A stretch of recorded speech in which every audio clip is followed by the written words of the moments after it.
Faites des disciples. Matthieu chapitre 28, versets 18 à 20. Lorsqu'une personne qui nous est chère est sur le point de nous quitter, nous avons naturellement tendance à donner beaucoup d'importance à ces derniers mots. Ces paroles deviennent précieuses parce que nous savons qu'elle ne sera plus là pour en prononcer d'autres. Voici les dernières paroles de Jésus à ses disciples dans l'Évangile de Matthieu. Matthieu chapitre 28, versets 18 à 20. Et Jésus, s'approchant, leur parla, disant, « Toute autorité m'a été donnée dans le ciel et sur la terre. Allez donc, et faites disciples toutes les nations, les baptisant pour le nom du Père et du Fils et du Saint-Esprit, leur enseignant à garder toutes les choses que je vous ai commandées, et voici, moi je suis avec vous tous les jours, jusqu'à la consommation du siècle. » Ce passage contient ce qu'on appelle la Grande Commission, où Jésus enseigna à ses disciples avant son départ la mission qu'il leur demande d'accomplir dans le monde. Cette mission consiste à faire des disciples parmi toutes les nations. Les disciples de qui? Du Seigneur Jésus, bien sûr. Et qui est ce Jésus? Il est le Christ ressuscité, à qui toute autorité dans le ciel et sur la terre a été donnée. Notez bien sa déclaration. Toute autorité m'a été donnée dans le ciel et sur la terre. Voilà une étrange déclaration, ne trouvez-vous pas?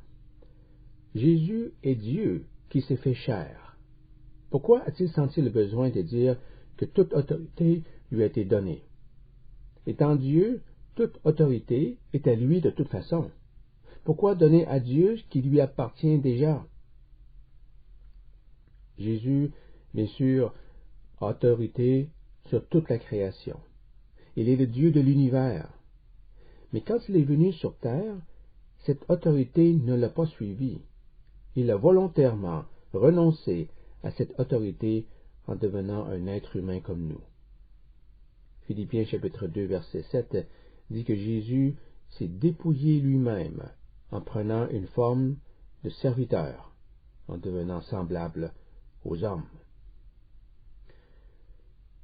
Jésus n'est pas venu pour son intérêt. Il était en mission pour nous sauver du péché. Mais cette mission ne pouvait pas se réaliser sans qu'il devienne en tout point semblable à nous, car il devait nous représenter. Et c'est en tant que représentant des hommes que toute autorité lui fut donnée.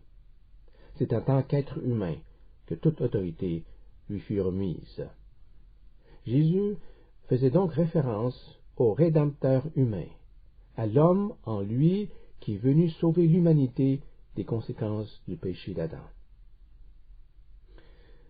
C'est dans cette optique que nous devons comprendre l'accomplissement de la prophétie de Daniel en Daniel chapitre 7. Voici ce qui est écrit en Daniel chapitre 7, versets 13 et 14. J'ai regardé pendant mes visions nocturnes, et voici, sur les nuées des cieux, arriva quelqu'un de semblable à un fils de l'homme. Il s'avança vers l'Ancien des jours, et on le fit approcher de lui. On lui donna la domination, la gloire et le règne, et tous les peuples, les nations et les hommes de toute langue le servirent. Sa domination est une domination éternelle qui ne passera point, et son règne ne sera jamais détruit. Daniel raconte que cette vision lui a fait voir quelqu'un de semblable à un fils de l'homme, à qui on donna une domination éternelle. Le Messie est appelé ici un fils de l'homme, et non le fils de Dieu.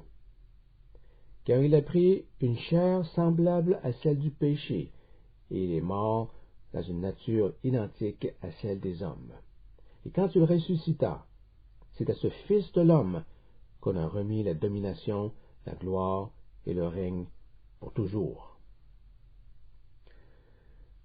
C'est la raison pour laquelle Jésus dit à ses disciples, après sa résurrection, que toute autorité dans l'univers lui a été confiée. Maintenant, sur la base de cette autorité médiatrice, il envoie ses disciples en mission pour évangéliser le monde. Les disciples ont la possibilité de prendre part à cette autorité et de cette façon, ils peuvent poursuivre avec assurance l'œuvre du Seigneur. Le mot donc est très important à remarquer, car il fait le lien entre l'autorité de Jésus et l'accomplissement de la tâche qui a été confiée aux apôtres et à tous les disciples qui les suivront. Toute autorité m'a été donnée, donc, un en grec, par conséquent, allez et faites des disciples. J'ai reçu toute puissance, et je vous donne à mon tour cette puissance afin que vous puissiez faire des disciples. La déclaration de Jésus sur son autorité est en fait une déclaration sur la puissance qu'il possède, la puissance d'agir à titre de souverain. La conjonction donc sous-entend que la puissance de Jésus sera à la disposition des disciples dans l'accomplissement de la Grande Commission. En d'autres mots, un disciple de Jésus porte en lui la puissance de son maître. Et comme il suit les traces de Jésus et qu'il porte sa puissance, le disciple représente le Seigneur Jésus partout où il se trouve. C'est pourquoi Jésus dit, « Si quelqu'un vous rejette, c'est moi qui le rejette. Si quelqu'un vous accepte, c'est moi qui l'accepte. » Réfléchissez bien à ces mots et à l'autorité spirituelle que possède un véritable disciple du Christ. C'est tout un privilège et toute une responsabilité. Il y a donc une responsabilité pour chaque croyant de faire d'autres disciples. La signification la plus évidente de la tâche de faire des disciples est de proclamer le message de l'Évangile à ceux qui ne l'ont jamais entendu. Le texte en Luc sur la Grande Commission nous permet d'en approfondir le sens. Luc chapitre 24, versets 46 à 48. Et il leur dit, « Ainsi il est écrit que le Christ souffrirait et qu'il ressusciterait des morts le troisième jour, et que la repentance et le pardon des péchés seraient prêchés en son nom à toutes les nations, à commencer par Jérusalem. Vous êtes témoins de ces choses. » Tout juste avant son ascension, Jésus expliqua à ses disciples la relation entre son ministère terrestre et la mission qu'il allait leur laisser. Il leur demande de faire connaître le message du salut au monde entier et de les inviter à s'approcher de Dieu par la repentance et le pardon des péchés. Lorsque nous plaçons Matthieu 28 et Luc 24 côte à côte, il devient clair que l'action de faire des disciples se réalise en prêchant la repentance et la rémission des péchés au nom de Jésus. Matthieu 28, 19. Allez donc, et faites disciples toutes les nations, les baptisant pour le nom du Père et du Fils et du Saint-Esprit. Luc 24, 47. Et que la repentance et le pardon des péchés seraient prêchés en son nom à toutes les nations, à commencer par Jérusalem. Nous allons nous attarder maintenant sur la notion de disciple. Le mot grec pour faire des disciples est mathétéuo. Le nom disciple est mathétès et désigne un élève ou un apprenti. À l'époque de Jésus, un individu qui voulait apprendre un métier ou acquérir une quelconque compétence ne s'inscrivait pas à une école. Il devait se trouver un maître dans le domaine en question et lui demander d'être son élève. C'est ainsi qu'on apprenait la musique, l'écriture, la chasse, la danse, l'astronomie. L'apôtre Paul avait comme métier la fabrication des tentes. Comment a-t-il appris à faire des tentes? Il acquit ses connaissances d'un fabricant de tentes. Placé sous l'enseignement de son maître, Paul développa des compétences qui lui ont permis un jour de devenir lui-même un faiseur de tentes. La relation entre le maître et son élève était déterminée par le maître. Elle pouvait être de courte durée, le temps d'apprendre quelque chose de relativement simple. À l'autre extrémité, on pouvait exiger de l'élève un engagement important de son temps et de ses biens. Dans les domaines comme la philosophie ou la religion, la relation pouvait devenir assez profonde et influencer même la personnalité de l'individu. Il n'était pas rare d'observer chez un élève en religion un engagement tel qu'il cherchait à imiter le mode de vie de son maître. Il voulait le suivre partout où celui-ci se rendait. Il vivait littéralement avec son enseignant. La relation se développait au point que l'élève devenait dans sa pensée, son comportement et sa personnalité presque une réplique de son maître. C'est ce que les apôtres auraient compris en entendant Jésus parler de faire des disciples de lui.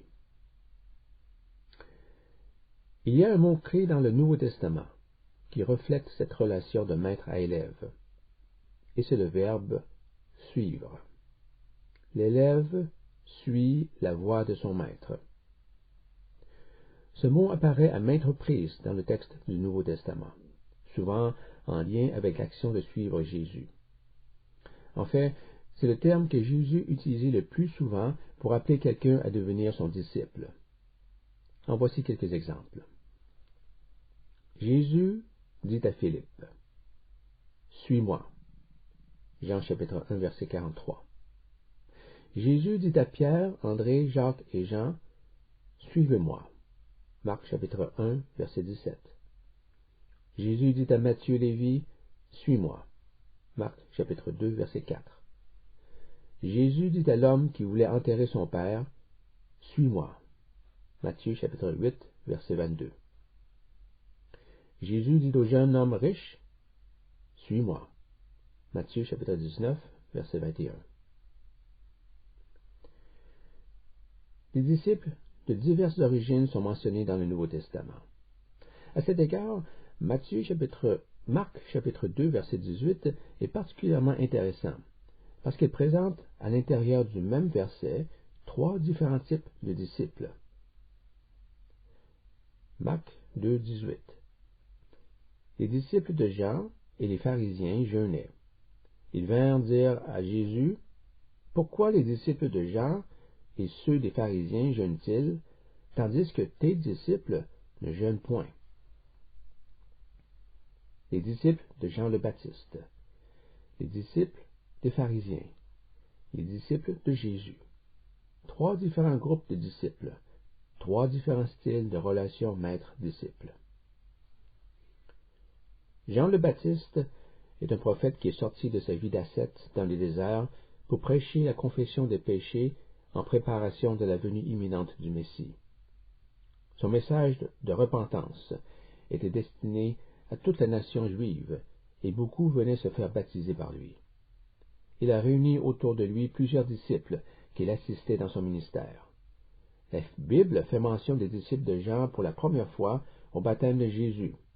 Jean chapitre 1, versets 35 à 37.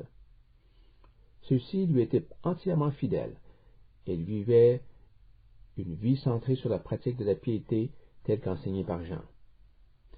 Même après la mort de Jean, plusieurs de ses disciples ont poursuivi son ministère en tant que mouvement.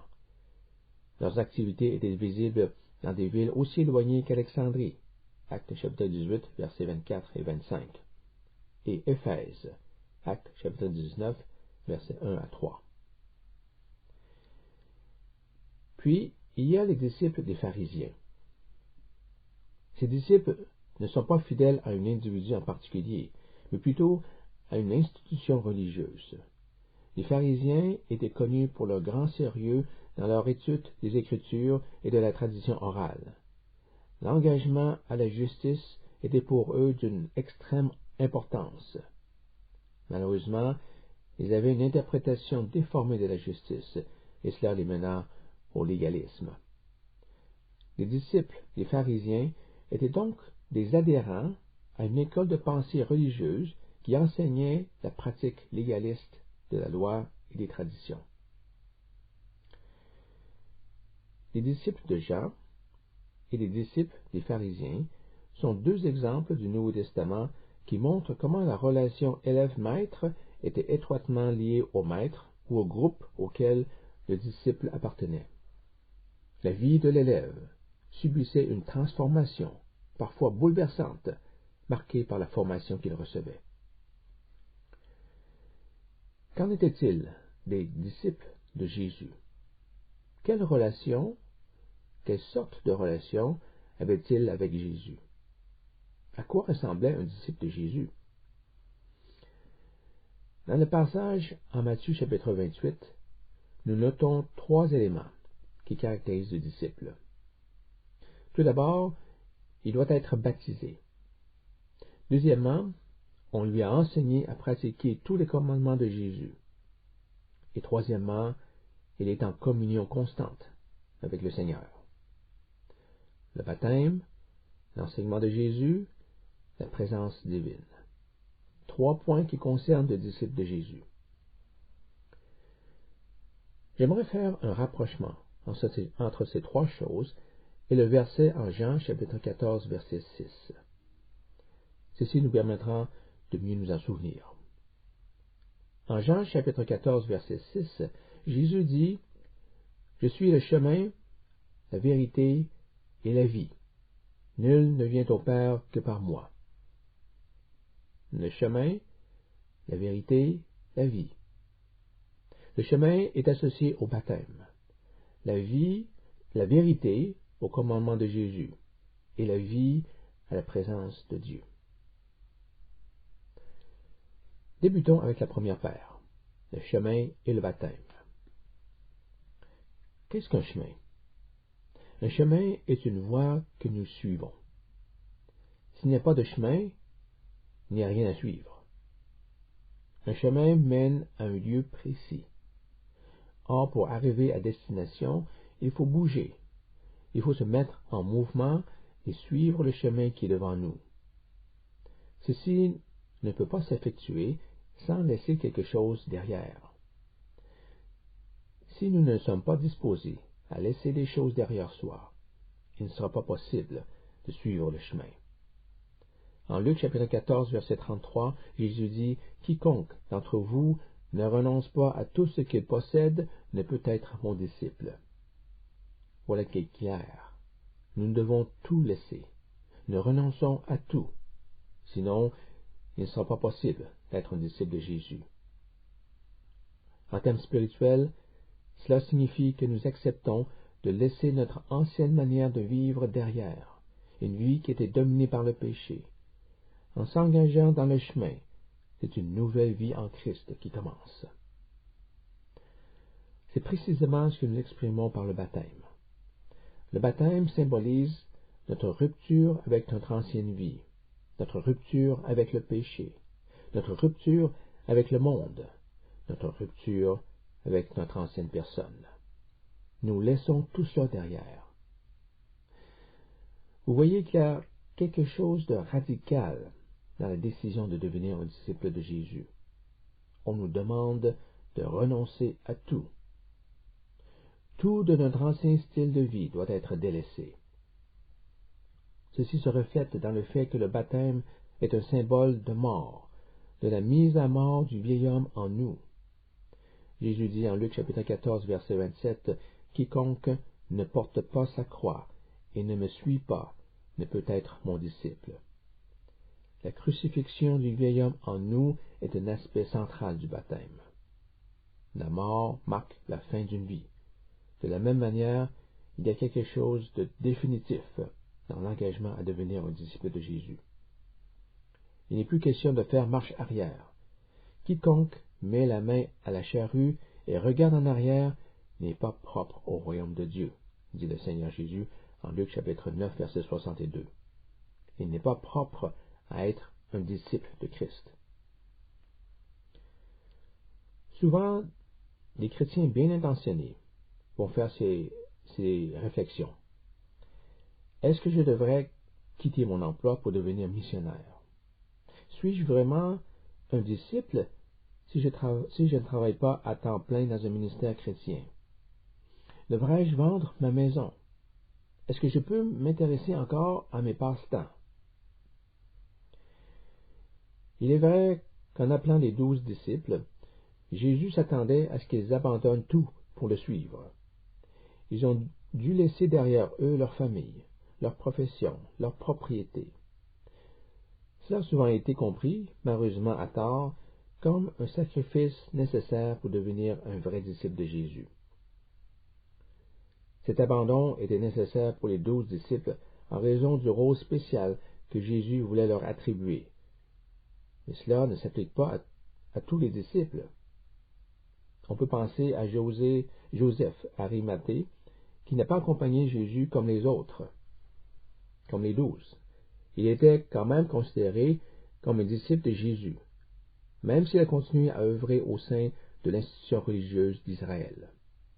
Jean explique qu'il était un disciple en secret de Jésus, parce qu'il craignait la réaction des Juifs. Un disciple en secret, mais un véritable disciple quand même. Cependant, suivre Jésus au sens figuré est requis de tous les disciples. Suivre Jésus au sens figuré conduit nécessairement au renoncement de soi, le renoncement à nos anciennes habitudes de vie, le renoncement aux attraits du monde. Nous nous engageons à avoir pour seul maître Jésus. Il ne s'agit pas d'une décision ponctuelle qui sera oubliée après quelque temps. Elle doit être renouvelée jour après jour, constamment.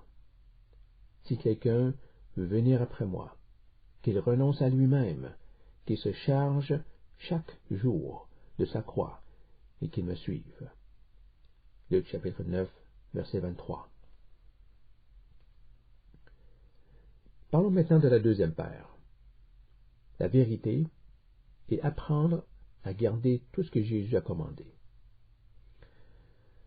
Le second point concerne l'enseignement du Seigneur Jésus. Parmi tous les textes bibliques, les paroles du Christ se distinguent par leur profondeur.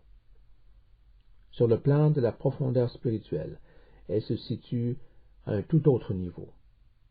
Nous lisons en Hébreux chapitre 1, versets 1 et 2, que, après avoir autrefois, à plusieurs reprises et de plusieurs manières, parlé à nos pères par les prophètes, Dieu, dans ces derniers temps, nous a parlé par le Fils. Dieu nous a parlé par son Fils. Et ce que son Fils a dit s'élève au-dessus de tout ce qui est écrit dans la Bible. Jésus est la seule personne qui a pu exercer son autorité sur celle de l'Ancien Testament. Il a dit, « Vous avez appris qu'il a été dit ceci dans l'Ancien Testament, mais moi je vous dis ceci. » Jésus était la seule personne qui pouvait prendre un texte de l'Ancien Testament et en relever le niveau spirituel. Personne n'était autorisé à modifier les Écritures de cette façon.